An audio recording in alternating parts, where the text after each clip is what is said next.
Hello everybody, welcome back to a new video. Today I want to talk about something we tackled in the last video. I actually just finished recording the last video and I kind of had a cool next level idea to kind of build on top of this with some more different leads which you can use for this.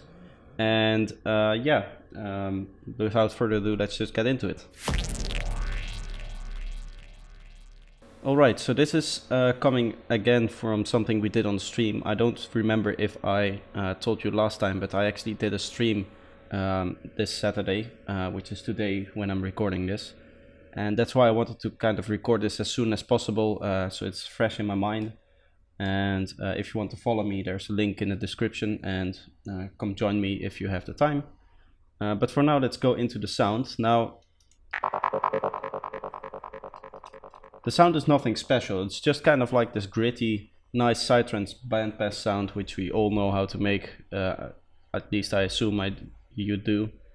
But the special thing is how it's set up, because the way it's set up kind of allows for some extra control over the sound that you normally had to go and do in the patch.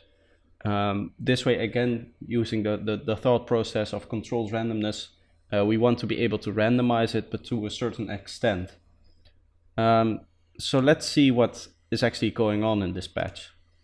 Now, as you can see, there are some very weird note values here. We have two oscillators, both at 2 octaves and 7 semitones. And the reason for this is because I have turned pitch tracking off for both of them. So anytime I play a note, let's turn off the arpeggiator. You can hear it's always the same key.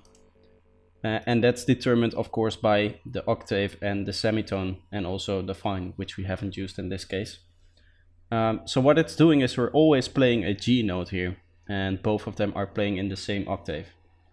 And again, very simple, we're doing FM from B, and then it's going through a bandpass, no effects, just some low cutting here, down below. As you can see, a low cut EQ, a delay, and a reverb, and that's all.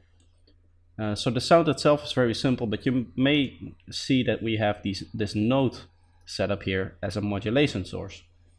And this is modulating the main parts of our sound. It's modulating the wavetable position, the band plus, and the bandpass cutoff. So basically, it's doing the main bulk of the actual sound stuff. Now, the reason why you want to do this is normally when you're using either the matrix or in the matrix you have these notes randomizers. If you want that one, if you use that one, and also if you use the chaos oscillator, and to a certain extent also the LFO, and then step sequencing it's either very hard to control exact values, or it's very hard to get the same sound over and over again.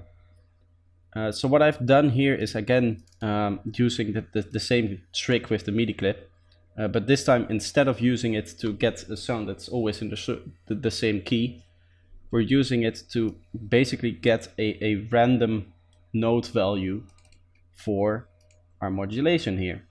So basically what we're doing is we're selecting random notes from in between two values. So this is would be our minimum value, and this would be our maximum value. And the keys itself don't really matter. You can just turn it down or up a little bit. It will always play the same key when playing it, because we are not using the pitch tracking. And but what is going to matter is, of course, the octaves where you put them, and the pitch. So you can maybe like turn them up and down easily here. But let's say I'm using another MIDI track. What I can do is set recording here and set this to input 1. And we can just take this and copy it over a few times. And I'm going in here. I'm quickly going to turn the delay and reverb off for the listening experience, and we're gonna record it.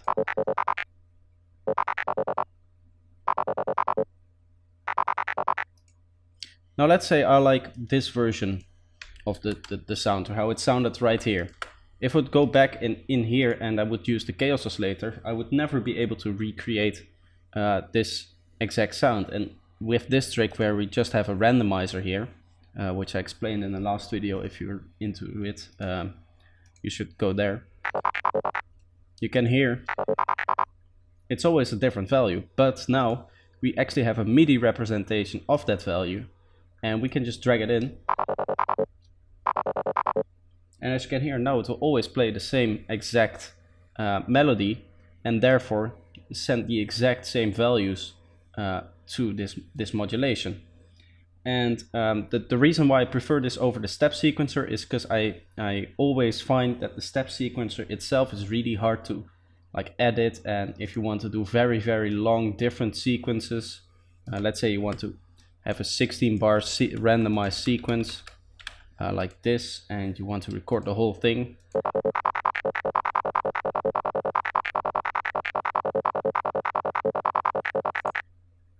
Let's say you like this.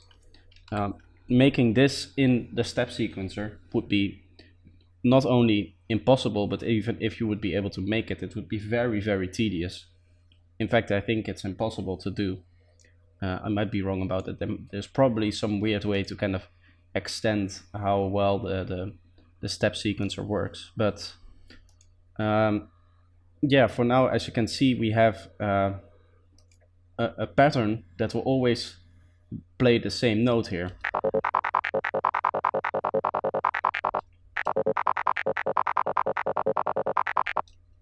So that's how you can generate this controlled randomness against some random variation of a sound that you can always reproduce, and therefore you don't have to worry about if in the final render it's going to like cause any problems. Maybe it will when you're doing this random stuff, you might get a pattern that you don't like in your final render and you will have to re-render it again. With this trick you don't have to worry about that. And furthermore, we can also apply the velocity trick here. So let's say you also want to kind of have a gate randomness. I showed you last time how you can set up the velocity MIDI effect here, as you set it up after your arpeggiator, and you set this value to 63 as well as this one to create that line again, and then you turn up the random all the way, so it randomizes the velocity for each note. It will generate a completely random velocity for the notes, independent of what input it is getting. So now we can use this as kind of an on-off switch again, which I also showed in the last video. And you can take this and throw it on your level. And now you will also have a random sequence here. And this is also reproducible because we're recording a MIDI. We are also recording the velocity values.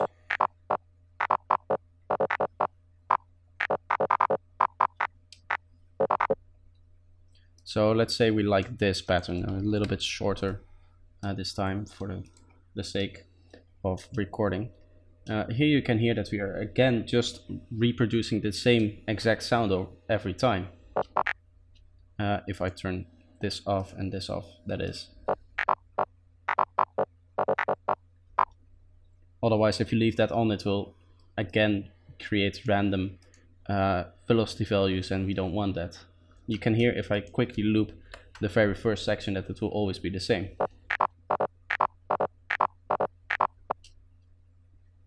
So this is a very, very powerful trick, and it helps you if you have a sound that is in one specific key, like these sequences often are. You can actually use MIDI data to your advantage, and through that kind of get this controlled randomness, record that controlled randomness, and then make sure that it is what you want it to.